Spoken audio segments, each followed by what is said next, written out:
in June. You said to us about President Putin, I think the last thing he wants now is a Cold War. Now, since then, of course, you've seen him gather these troops, 100,000 troops around Ukraine.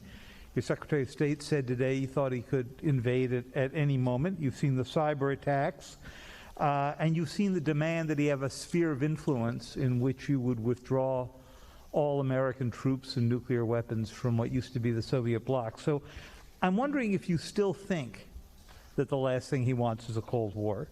And has your view of him changed in the past few months? And if it has, and he does invade, would your posture be to really move back to the kind of containment policy that you saw so often when you were still in the Senate? The answer is that I think he still does not want any full-blown war, number one. Number two, do I think he'll test the West, test the United States and NATO as significantly as he can? Yes, I think he will. But I think he'll pay a serious and dear price for it that he doesn't think now will cost him what it's going to cost him. And I think he'll regret having done it. Now, whether or not, I think that,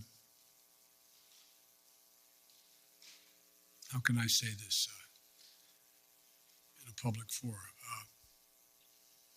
I think that he is dealing with what I believe he thinks is the most tragic thing that's happened to Mother Russia, in that the Berlin Wall came down, the empire has been lost, the near abroad is gone, etc.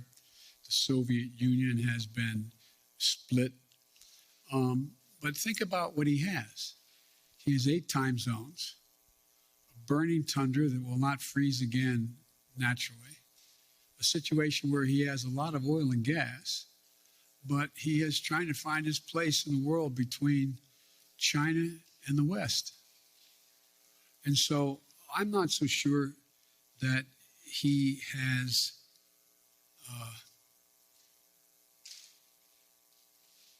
David, I'm not so sure he is certain what he's going to do. My guess is he will move in. He has to do something. And by the way, I've indicated to him the 2 things he said to me that he wants guarantees on. One is Ukraine will never be part of NATO. And 2, that NATO or there will not be strategic weapons stationed in Ukraine. Well, we can work out something on the second piece, pretending what he does along the Russian line as well, the Russian border and the European area of Russia. On the first piece, we have a number of treaties internationally and in Europe that suggest that you get to choose who you want to be with. But the likelihood that Ukraine is going to join NATO in the near term is not very likely, based on much more work they have to do in terms of democracy and a few other things going on there, and whether or not the major allies in the West would vote to bring Ukraine in right now. So there's room to work if he wants to do that.